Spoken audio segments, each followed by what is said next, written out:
and welcome to our Belonging at Wharton Conversation series, where we will discuss how our MBA students and young alumni have built a sense of belonging here at Wharton. My name is Quentin MacArthur, and I'm the Senior Associate Director for Diversity in the MBA Admissions Office here at the Wharton School at the University of Pennsylvania. Today, I'll be serving as the moderator for this discussion.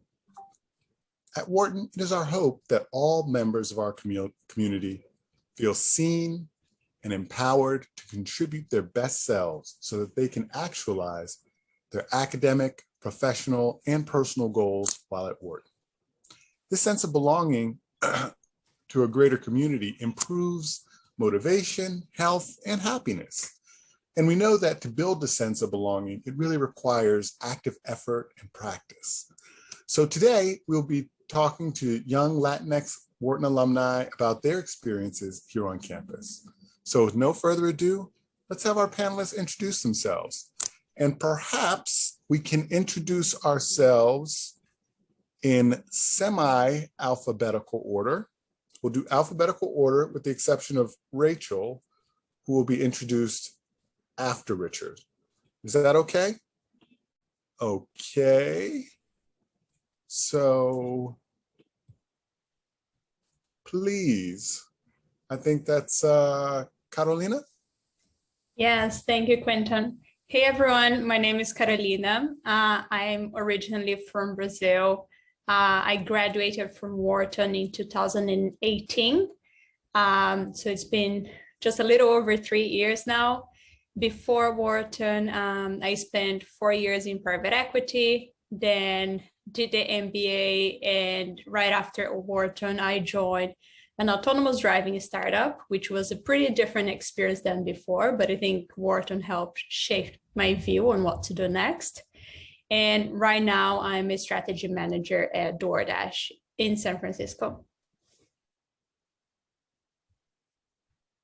Wonderful. Thank you, Carolina.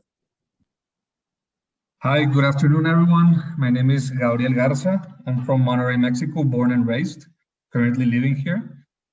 So greetings to all the Latin Americans nearby. I'm an industrial engineering. I did half of my undergrad here in Monterrey Tech, then transferred to Georgia Tech.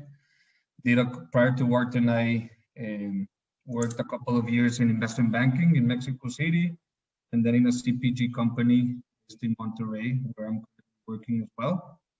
Lived for 3 years in Madrid, Spain as well, that same company, and went to Wharton from 2017 and graduated in 2019. I'm married with a 5-year-old daughter that was born in Spain and grew up 2 years in Philly, and another girl coming in a month or so. So happy for that as well.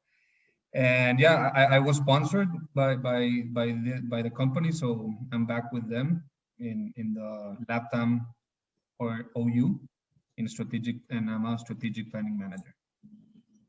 And happy to be here with you. Gabriel, very exciting. You've got a lot going on. And congratulations on number 2. Number 2. Thank you. Okay. Richard.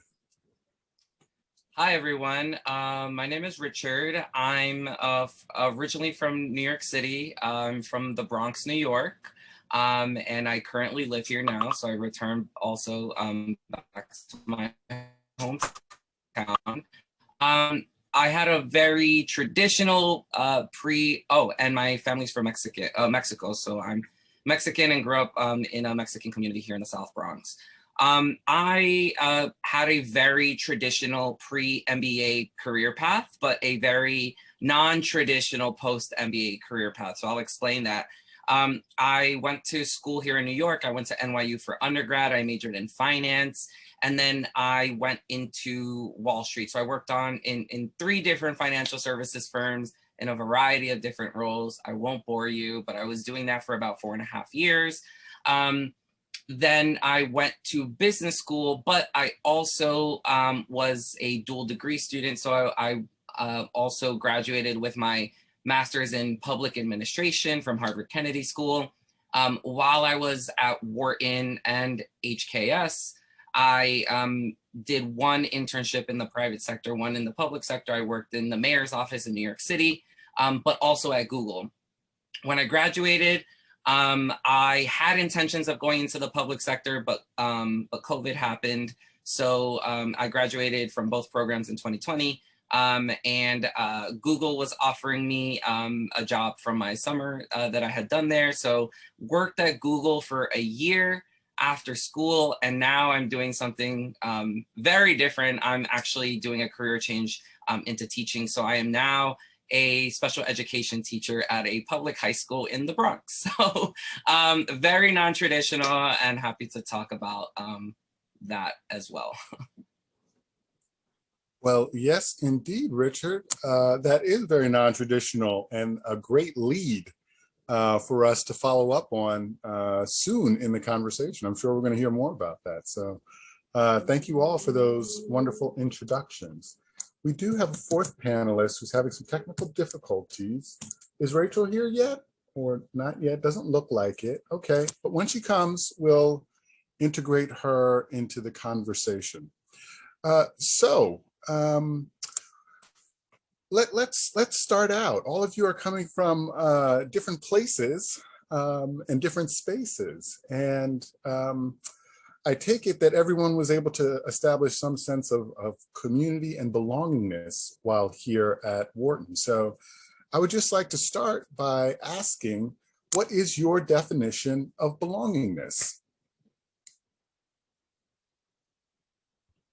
I think I can start. I don't think I have a very formed definition of what belongingness means, but I think what it's important for me, like in having that sense of belonging, and what was important for me at Wharton was it's very easy to belong in communities where you assimilate with, right? So I'm Brazilian, like I could belong very easily in the Wharton Latin American community, and no questions asked is one of the strongest communities at Wharton. But I think a sense of belonging is not just joining a women's leadership group. For me, a sense of belonging is being welcomed and being part and being accepted in a range of different groups. So I think that was one of the things that I appreciated the most during my time at Wharton, being able to be part of different groups that had nothing to do with my traditional profile. So, and like being welcomed by people with different backgrounds that were not necessarily the same as me. And I think for me, belongingness is this, is like being heard and being accepted and being welcomed by groups that are not necessarily just what your profile defines you at. That's fantastic, Carolina. I think that many of us would agree with a number of the points. And maybe if I could elaborate on the question, what is belongingness and why is it important, particularly at Wharton? Yeah, I can jump into that. I think, I mean, as people think of their MBA, their full-time MBA experience, it may be a turning point in their careers, in their personal lives. So, as you may also heard, the most intense or the best 2 years of your life. So it's very important to get the most out of it. But at the same time, it could be overwhelming. And since welcome weekend or a pre-term before starting classes, I think that I heard a lot from alumni or current students that it's important for you to think about why are you there for and choose your battles instead of just trying to do everything at the same time. And I think that's where Wharton offers a very different array of things where you can belong to, since from the academic academic point of view, or extracurricular activities, the affinity groups, etc. So I think it's just very important for you to identify where you want to belong, so that you can get the most out of your experience. But it's also maybe that during your time, you realize that you can belong where you want to translate into something else. So, but I think it's very important to get the most out of your experience. Yeah, I definitely agree with everything Gabriel said. So for me, belonging means being able to be your authentic self in the Wharton community. And I definitely felt like I was able to bring my very unique background. So like I said, I have always had a calling for public service. And when I was in all of my classes, I kind of brought a very different perspective that I think what your quote unquote traditional MBA student couldn't, that they wouldn't really have that perspective if they didn't have me in the classroom. So I definitely felt like I brought a perspective of being a, first generation American. I brought a perspective of being from the South Bronx. I grew up in a low income household, and I was able to kind of bring up issues when we had our class discussions that I think a lot of my classmates didn't know existed, or they wouldn't have been able to really hear that perspective. And I really liked how my classmates and also my professors were very curious. So rather than hearing what I had to say and then kind of moving on, I really enjoyed that there was always some follow-up questions, and even some students after class, approaching me and saying, hey, like, I really appreciated you bringing this perspective, or can we chat about, this experience that you discussed in class at a later point in time over coffee or lunch. And that is what made me feel like I belong there, because my perspective was appreciated. That's fantastic, Richard. It's good to hear that, even as a New Yorker, you felt welcomed here in Philadelphia, right? So that's a great thing. Our fourth panelist, Rachel, has just joined us. So I want to provide a little space for her to introduce herself. And if she cares to chime in on this particular question about her definition of belongingness, that's fine. Or we can just move on to the next question. But I'll let Rachel introduce herself. Thanks so much. I apologize for being late. I was in kind of a crazy meeting because I'm over here on the West Coast. So I'm Rachel Green. I am based in Seattle, Washington. Prior to Wharton, I worked in consulting at Deloitte. Right after Wharton, I went back to Deloitte, but I joined Amazon a little over a year ago. So I'm a senior product manager in the Lexus Smart Home. During Wharton, I focused on healthcare management and entrepreneurship. I did the semester in San Francisco program. This is my shirt. I was in Wallasa. I played soccer, or Wharton FC. I played hockey. I was an admissions fellow. So I did a lot of different communities. Had a lot of fun. Oh, I was also an Omnicom fellow, which is the communications course. And I think I covered what I think the intro should be. But belongingness, I think that's a super interesting question. I don't know if I've ever had to define it. I feel like it's the feeling of being comfortable and like being part of a community and being respected. I think those are kind of like the key things that would come up as I thought of that kind of definition, like what are the keywords that I associate with it. Well, that's an excellent place to start, Rachel. Thank you so much. And welcome. The gang's all here now. So my question is, and it's a two-part question. So at Wharton, we're kind of like a city, big community in and of ourselves. There are a lot of different micro communities that constitute Wharton overall. Where have you all felt a sense of belonging? And When did you feel that sense of belonging? Did it take a little while to evolve, or was it there instantaneously from the time you started at Wharton?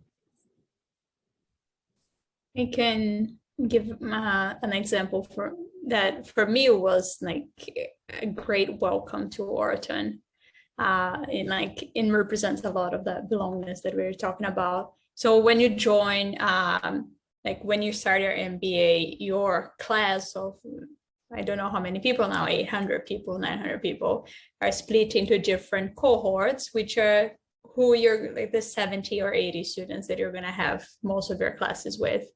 And each cohort is split into a group of 5 or 6 people that is your learning team. So a lot of group work, a lot of meetings, a lot of studies that you're going to do is with your learning team. And I think Wharton does a really good job in making sure that that team is very diverse, both from backgrounds, like work professional backgrounds, like personal backgrounds. And it was even a little bit uncomfortable at the beginning because, as I said, you join and you initially try to associate with people that you're similar with. But I think that my learning team experience was excellent. From day one, we learned how to work together, and we did a very good job in exposing our differences and how each of us, I had people from 4 different countries in my learning team. And we did a very good job in exposing our personal stories, where we're coming from, what was important for us at Wharton, what were our goals, and how each other could help, how we could help each other to achieve those goals.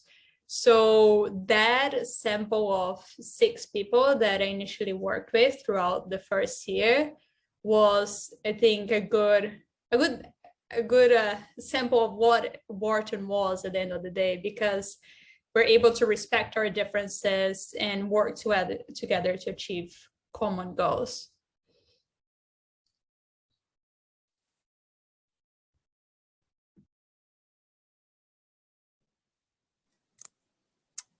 I can jump in next. I actually, I would say I didn't feel it from day one, and maybe that's because my definition definitely has this level of respect and understanding that I think goes beyond the structures that are set up that I think help you find that sense of belongingness. But for me, it didn't happen right away. I think it took getting beyond those like surface level conversations, which I will say you have a lot of initially because you're so excited to meet everybody. And I think it really takes those next level like conversations that I feel like I didn't really have till maybe my second semester and really second year, to be honest. But I do think that the structures really like of your cohorts or your majors or your learning team really help. My learning team, I feel like it took us a little while to get there. Towards the end of the first semester, maybe even the second semester, I found out one of our learning team members was really sick the whole first month because he had come from India. It was his first time in the US. He was struggling with jet lags, the food, and he didn't share any of this with us until he was really comfortable. And I think just like that moment was something that like you gain a lot of knowledge about your coworker or your coworker, sorry, I'm at work, so I'm thinking coworker, your learning teammate. But also I think there are other things that I didn't learn about till later at Wharton. So for me, the P3 program, which is Passions, Principles, and Purpose, is something that kind of similar to your learning team that you get kind of randomly assigned with, I think it's like 6 or 7 people, and you meet once a week and talk about like super deep topics that honestly I probably hadn't talked about with like a lot of my own friends prior to business school. And I think for me, just like the ability to go that level deeper in like a small safe space was super impactful to feeling my belonging. So I'd say like for me, it was like the structures helped set it up, but really getting to the point where I could get past that kind of first level of conversation. Yeah, I would definitely agree that it does take time to find your crew at Wharton. Like, don't expect to get to campus and then, you know, in the first month, you're going to find like your best friend. You know, there are, I think, like almost 900 people per class. And then once you layer on the second, the second year students that are there, it's such a big community that like it's going to take a little bit of time, you know, maybe 2 semesters. For me, it wasn't until my second year that I really found the individuals that I would consider to be lifelong friends. And it really was because I started taking more electives and joining organizations that allowed me to find like-minded people at Wharton. And I think that in your first year, you're kind of moving as a herd everywhere. Like everyone's going to the same parties, everyone is going to the same vacation spots, taking the same classes. So, you know, you're kind of like with the same group doing the same thing. And it really isn't until the second year that you kind of start branching out and kind of, self-selecting into a group of people that, you know, you can kind of, see yourself working with in the future going forward. And that's why it took me a little bit longer to kind of find my crew. But then when I had it in my second year, it was awesome. And, you will start getting invited to a whole bunch of weddings afterwards. I totally agree with everything that was mentioned. I just want to add that since you get the acceptance call or the acceptance letter and you're in and you did it, celebrate. And that's the first time that you feel a sense of belonging, even though what Richard and Rachel and Carolina said, that it takes time to find your ways or whatever. Just, I would say that I felt like, okay, I got in, I have my Wharton acceptance letter that will be part of my brand forever. So buy your swag, eat a Philly cheesesteak, and start from there, and start the journey of belonging since day one. Indeed. So it sounds like, whether you have a strong sense of belonging from the outset at Wharton, or it takes a little bit longer to kind of find your people or find your fit, it's there. And it's a two-way street. Obviously, there's a level of agency that we all have to have in helping to create our sense of belonging. But at the same time, there's a warm and receptive community of folks to help receive you once you find yourself in the right spaces. So, and for me, when I think about belongingness and I think about fit, it really, those concepts are an extension of the broader culture of an institution. And oftentimes people have perceptions about who is at Wharton and the type of environment we have here. So tell me about the contemporary culture at Wharton, and what role does the culture play in encouraging a sense of belongingness here?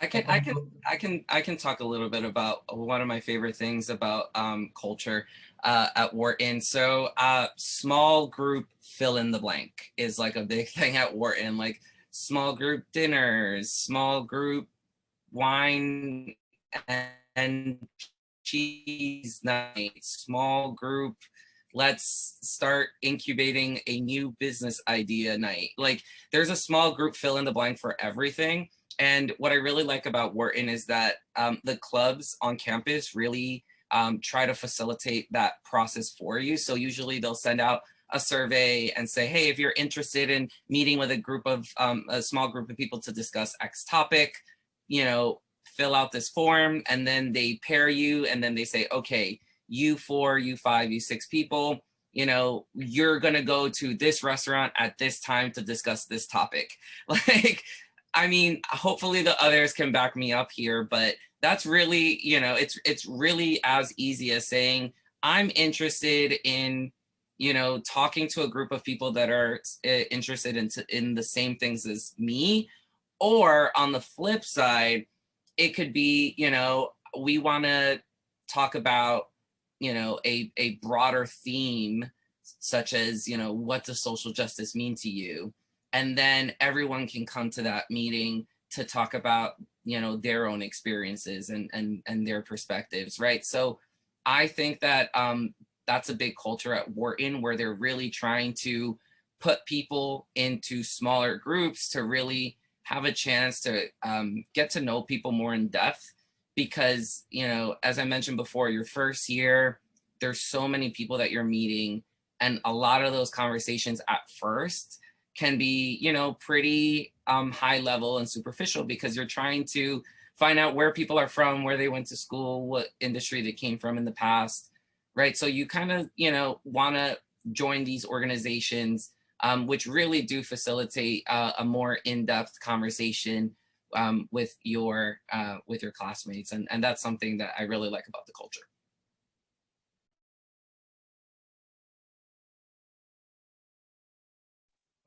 I'll add that although Wharton is a very competitive school, obviously, it's also very collaborative. It's not that you get in there and you're competing with each other to get the better job offers or the better grades.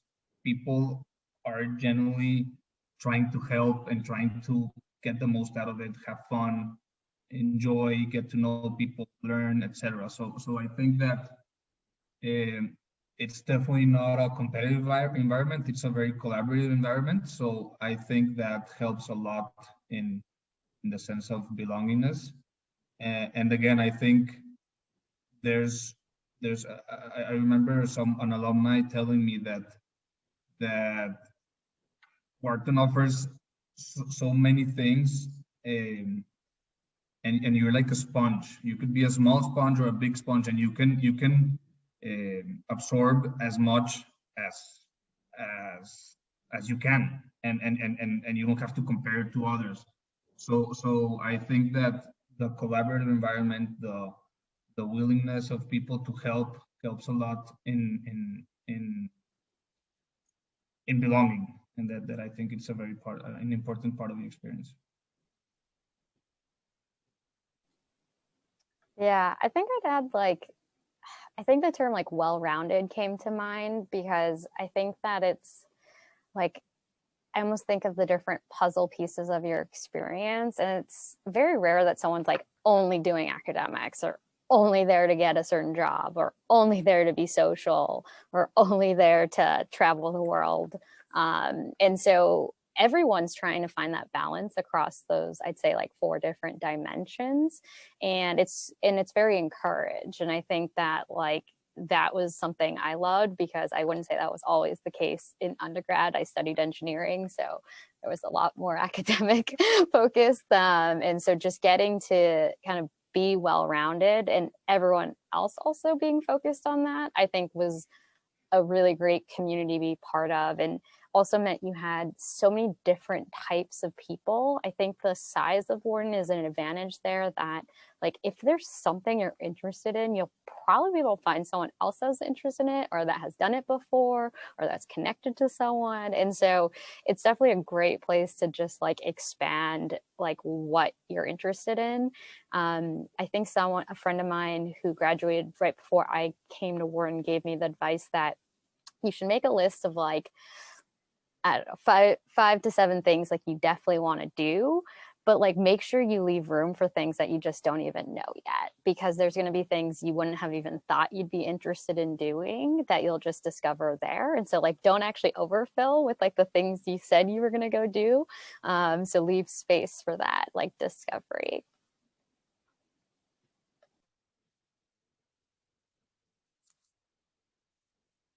Wow, that's excellent. You all are really hitting on the culture of Wharton. I think Gabrielle mentioned that, Wharton is a quite collaborative environment, and, students are really working together to solve problems, because all of you are tremendously talented and bring a slightly different perspective. And it's important to have different perspectives, working together at the table, and enjoy working with each other, quite frankly, if you're going to do something important and something special. So it's good to know that all of you have experienced that collaborative, hardworking environment here at Wharton. So I'm interested in the academic experience here at Wharton. How has belongingness been encouraged by faculty in an academic context?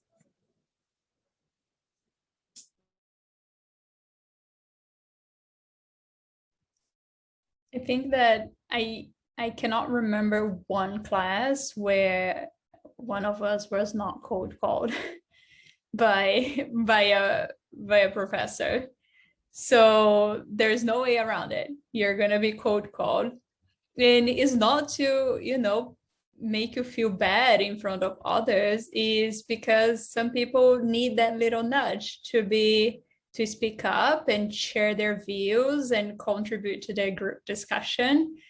And we as the students were also encouraged to ask others what they thought. Like, so you're in a class and you're in a group discussion, you see someone is shy and is not talking that much, you are asked to, you learn how to bring that person to the table and like making sure that that person is contributing with their views, and you learn how to respect the different views. So I think that the professors were very respectful with everyone's backgrounds, and they were very aware of how their different like experiences could contribute to a better group discussion. So they made an active effort to make sure that everyone was sharing their different views all the time.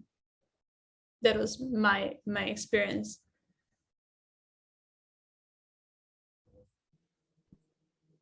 Gabriel. Yeah. Go ahead, Gabriel. I just was thinking of how the flexibility of the academic curricular, that you can take different paths depending on your interest or depending on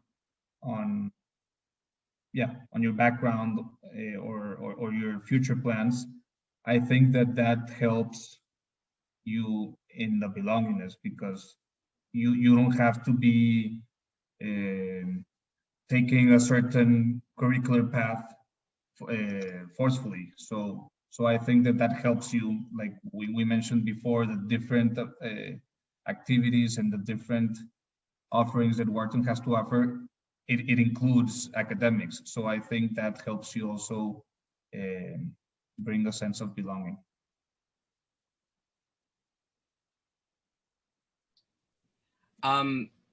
I think, I mean, I'm hoping that this program is still there, but Wharton professors get a certain amount of money to take students out for lunch. Is that still a thing? Yeah, okay, so that was really fun. And I definitely signed up because I'm pretty sure most of my professors took advantage of it, because it's also a free dinner for them too. And it's usually them who gets to choose the place. So, so that was really cool. And those dinners are small. It's not like it's the whole class. Usually it's kind of like a first come, first serve kind of thing. And I remember going out with a magic professor that I had that I really did not like just because the coursework was so hard. But then she was like, okay, free dinner. And I'm like, okay, I'm signed up. And I showed up and I just got to know my professor on a more personal level, and really, you know, got to like bond in a weird way that I never thought I would bond with a magic professor. Oh, magic is called managerial economics. Yeah, sorry, my memory is kind of bad. It's been a couple years, but it was managerial economics, which it's I don't know. I found it to be a hard course there. I don't know if others felt the same, but I was like, I hated going to the class, but I also didn't want to turn down a free dinner. And then when I went, like we bonded over a shared love of the same kind of music. And really just got to understand like the professors like where they're coming from, and she talked a little bit about her background before she got into teaching and how that informed, and she was like some statistical modeling, expert.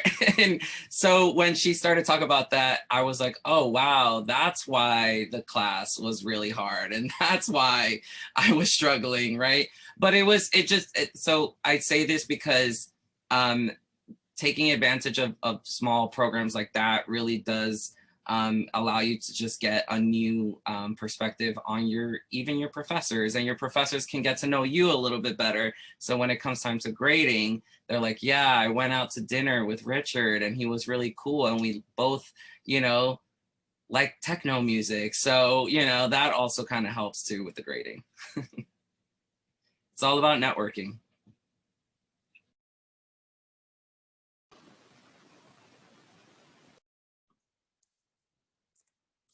That's great. It's so important that the academic environment is one where, people feel seen, people feel respected, so that they can contribute their best self, even if they're being cold in class. We want people to really to thrive academically as well as personally and socially here at Wharton. So my next question is, all of you come from such interesting backgrounds. What did you hope to accomplish coming into Wharton, and how has your sense of belongingness that you developed at Wharton help you to attain those goals?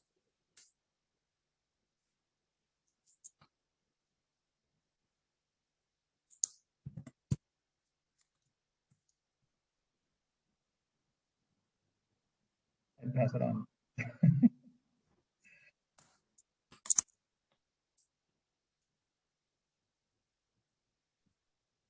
I can talk a little bit about it. So my main goal when starting Wharton, so I was working in the US, but I did my undergrad in Brazil.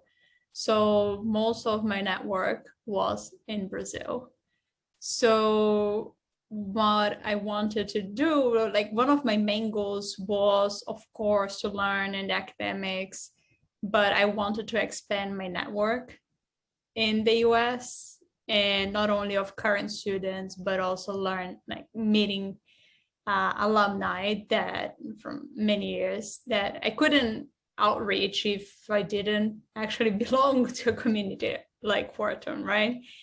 And I realized that it's almost like, I don't know, you now have that badge that makes you you now belong to somewhere, and you're able to get in touch with people from that you wouldn't expect you would be able to get in touch before. And that was during recruiting, that was during just to get some career advice that helped me think about how I could transition my career from private equity to actually more strategic operational role in different companies.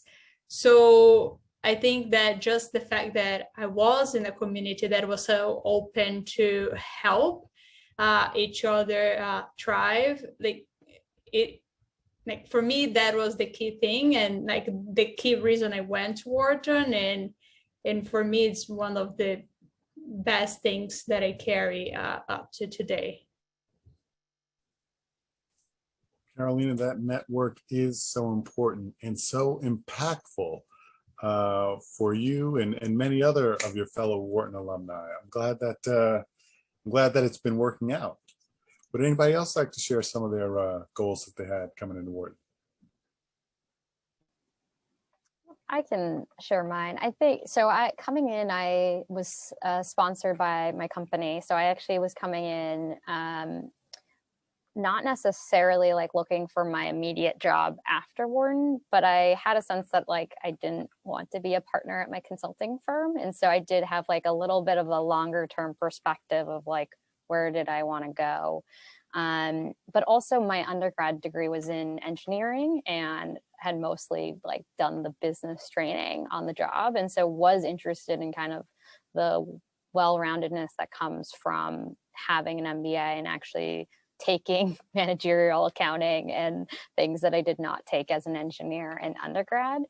I also thought I wanted to focus in healthcare. I still have a strong interest in it, but one thing that the Wharton community has helped me is like navigate that around like really what my interests are and like where I want to end up. And so when I was looking to leave consulting, a lot of my Wharton classmates were at Amazon. And so I was able to connect with a lot of them about the different areas of Amazon. And actually even I switched roles within Amazon and was immediately able to tap into the Wharton network. And everyone was like, okay, here's like, avoid this team, go to this team, like here's who to work for, who's not to work for. So I think just the fact that, and even someone like I got connected to who I don't even know if we had a conversation at Wharton, but another Wharton friend knew him, and you know, he was like, yeah, let's hop on a call, and like maybe after this we'll grab coffee whenever we're like all going back to the office. I'm in the office, but it's very few people in the office. And so I think just like that community that goes beyond Wharton, even for people you didn't know at Wharton, and especially helping you navigate career changes, even if it's not like your first job right after MBA, but you know, a couple of years later, being able to reconnect and really leverage the network and that community.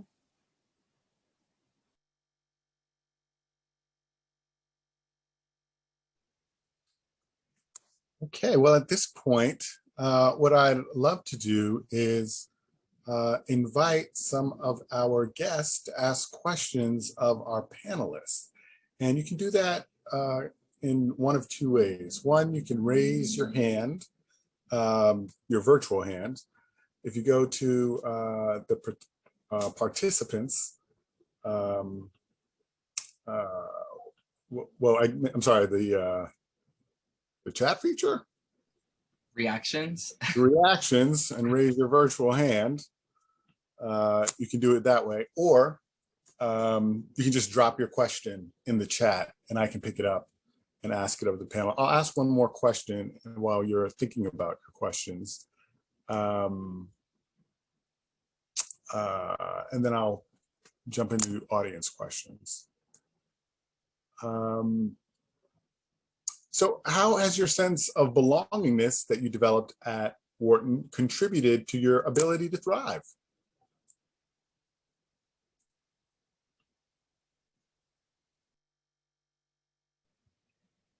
I can make a quick comment on that because I'm, you know, and also kind of touching upon the prior question about what your goals were. I actually went into Wharton not really knowing what my goals were, except that I wanted to exit my existing industry, which is a very common thing for a lot of people entering business school. They're like, I don't really know what I want to do next, but you know I don't want to do what I'm doing now.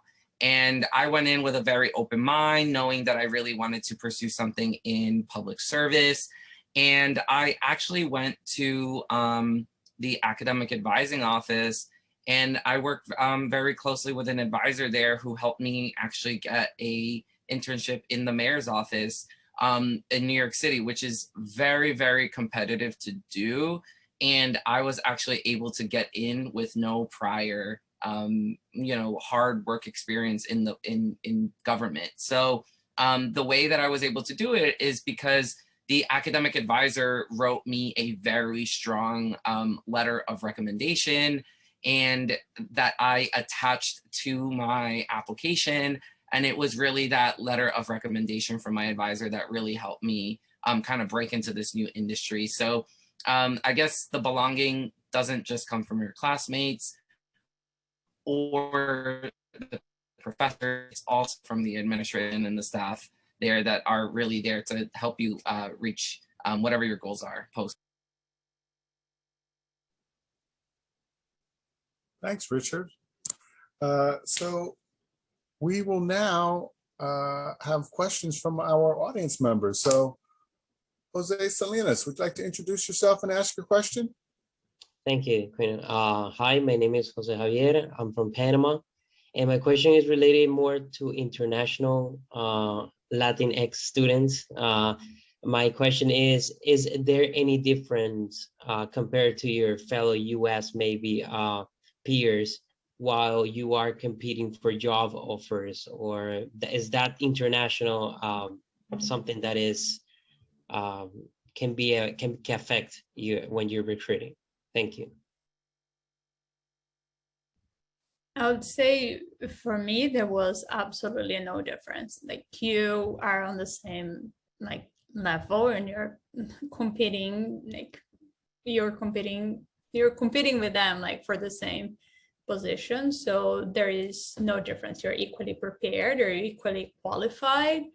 And US students, Latin American students will have will actually help. Like I had US like colleagues helping me like study and prepare for interviews. There was nothing like that. I think the only difference, the only caveat to that is that some companies, like if visa becomes an issue, right? Some companies in the US, normally when they're smaller, they might not sponsor a visa. But this is, I think nowadays it's normally just smaller companies that are like that. So then you have that disadvantage. But other than that, no issues. I think for your internship, definitely no issues. Then like, if you're on a job, you stay in the US longer term, then it's just the visa complication.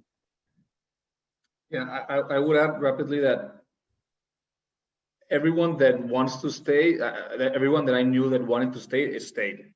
There may be some restrictions, like Carolina said, but at the same time, there's also positive things because companies want diversity. They want international experience, different perspectives. So I think there's pros and cons, and if you want it, you'll get it. Thank you. Okay, thank you for your question, Jose. How about Felipe Torres?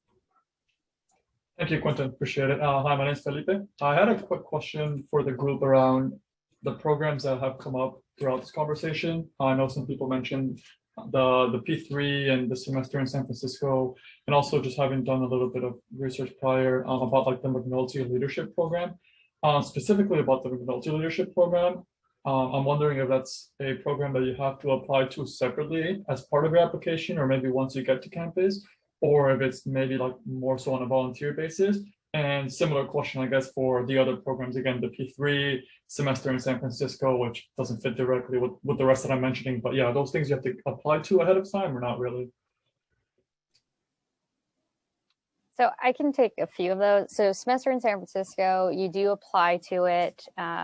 I doubt this has changed, but obviously COVID, I don't know how that might shift it, but it was traditionally you applied towards the end of your first semester, beginning of your second semester, because your first semester grades were taken into account actually.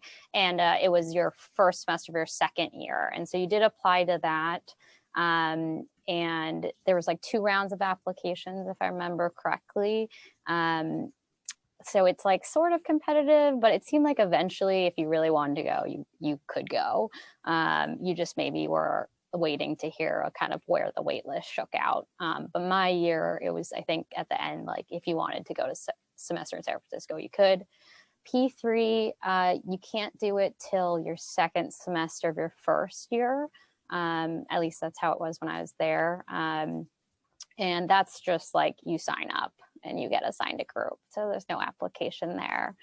The McNulty Leadership Program, I'm not sure if you're referring to leadership fellows specifically. I think that encompasses a bunch of different programs. Like I think venture fellows fits there too, or like the venture program and such. So maybe Quentin, you can take that piece, but at least leadership fellows similarly, along with admission fellows, and student life fellows, you apply to those mostly the end of your first year, and they usually are things that you participate in your second year. But nothing except Lauder and HCM do you have to apply to in your application, I believe. Thanks, Rachel. Appreciate it. You still got it, Rachel. You still know the programs. Very Hey, nice. admissions fellow, you had to learn all of this because you had to answer this in the interviews. Well, it's hard to believe, but we're coming up on time. I know there are a couple more questions out there. Maybe we can try to get Monica's question in really quickly, and then have our panelists offer some final remarks. So let's do the microwave answer for Monica's question. So Monica. Right. Thank you so much. So guys, thank you so much for hosting this. I got in a little bit late. I don't know if you guys touched upon that. By the way, I'm Monica from São Paulo, Brazil. But I wanted to ask about the Lauder program, something that Rachel just mentioned a few seconds ago.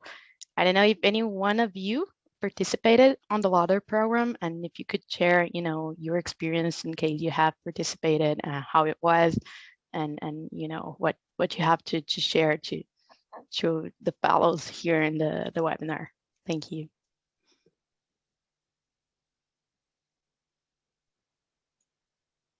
Nope.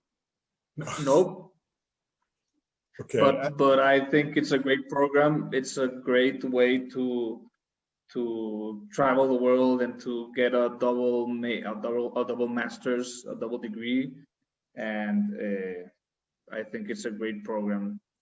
But I didn't get it. No problem. Yeah, Thank you. I wasn't a part of it, but I do know that the students that were very tight knit. The Lauder crew, they make themselves known in the community because they're very close to one another. They also start earlier, so that is one of the things you have to apply to, and I believe you have to apply around 1 or 2 because you start in May. And you come to school, you do like a month, and then you do a summer internship in your region. And then you come back and start again with all of us. And so I think a lot of the camaraderie comes because you've already kind of had half a year together before the rest of us even get there. But I was not in the program myself, but yes, a lot of people love it. Okay. Cool, thanks. Well, thanks for the question, Monica.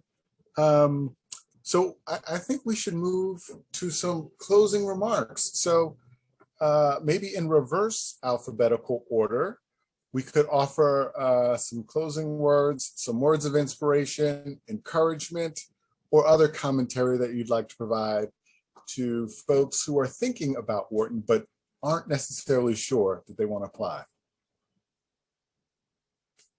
Richard. Yeah, so I think that one of the jokes that I heard before joining Wharton is that there's a club for everyone, and if there isn't a club that you want there to exist, you can just create it because there's funding that's available for you to start a club. So I'm a big advocate of the clubs. That's been my theme throughout a lot of my responses. That's really where I found my community, my belonging. I joined a very, long-lasting and established club on campus called WAMBA, the Wharton Hispanic American MBA Association. But in addition to that, I, again, a little bit non-traditional, I was very interested in the cannabis industry when I was there. So I was also part of a group of students that got the Wharton Cannabis Business Club up and running while we were there. And we started building partnerships with organizations and companies that were looking to hire MBA talent. And so it was a really fun and great experience. I still chat with the students that I was leading the club with. So again, clubs, start one that's around an interest that you have or something that you're passionate about. And that's really how you're going to find your crew, or at least one of the top ways.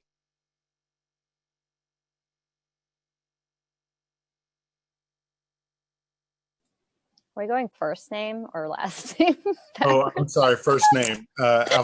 First name, alphabetical order, reverse alphabetical order by first name. Okay, so it's me. I think it would have been me either way, actually, if I do that. So I would say, like, the most important thing about Wharton is the people, and especially getting to figure out, is it the right place for you? Do you want to apply? When to apply? What's important to you? Like, I encourage you to keep trying to talk to Wharton alum or current Wharton students as much as possible. I think that's the best resource to get your view into like all the different Wharton experiences you can have, especially if it's at a time where you can't, safely travel to Philadelphia and get the on-campus experience. And so I think that's just so important. We talked about like preconceived notions. I originally like had an interesting preconceived notion about what Wharton was until I started talking to some friends that were either at Wharton at the time or friends of friends that were there. And that really helped kind of open my mind to kind of get some of those preconceived notions out of the way. So I just encourage you to like really meet the people as much as you can. And they're the best resource for learning about the Wharton experience and all the great experiences you can have.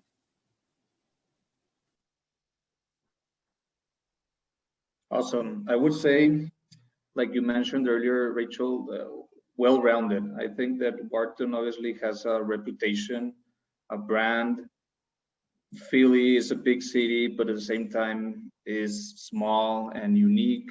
You're not in the middle of nowhere or in a very big city. The weather is not the best, but I think Wharton is a very well-rounded program. I would also summarize it in 5 very important things: relevant knowledge and approach to learning, community and culture of engagement, global opportunities, innovative leadership development, and access to the alumni network. I think those are the 5 very relevant, strong pillars of Wharton. And I remember a quote that I put, I don't know if in my application or something, but Joseph Wharton vision was to produce graduates who would become pillars of the state, whether in the private or in public life. So I think that's also a very important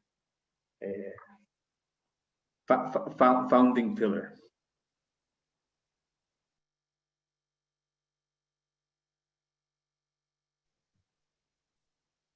I know we are at time, so I'll be quick. I think that as you guys can see, there's a lot of things that you can do, a lot of opportunities, a lot of different paths that you can follow or create of your own when you join a community like Wharton. I think for me, if there was one piece of advice that I would give, and that was extremely important for me, is also echoing what Rachel said, is talk to people. Like, you want to learn about the culture of a place as if you're looking for a job, right? You don't read the company's website and try to get a sense of culture. You talk to people. And I think one of the biggest challenges in being an international applicant is that you might feel lost of where to start because you don't have a network yet that is as large as a US student might have. But it takes just one person for you to talk to, like reach out on LinkedIn, like look at ask for help from us or for like Wharton admissions to see who you can be connected to. And that person is going to connect you to someone else. And you're going to form a view of, you're going to form your own impressions of what is the culture of Wharton just by talking to as many people as you can. And that is going to be really helpful in making the decision. Is this the place where I see myself spending 2 years of my life? And I hope it is, but yeah. Well, fantastic. Thank you so much. I think this has been a helpful and interesting conversation. At this time, I'd like to thank our wonderful guests for sharing their thoughtful answers, stories, and words of encouragement with our guests. If any of you are interested in connecting with any of the panelists, you can feel free to email the MBA admissions office and we'll follow up with you as soon as possible. Stay in touch with us on social media and join us for more of our summer programming that you can find on our website. We've got some great programs coming up soon, including application tips, coffee chats with students, virtual tours, specialty visit days, and much more. Thanks again for coming out to join us, and have a great evening. Bye-bye now. Bye.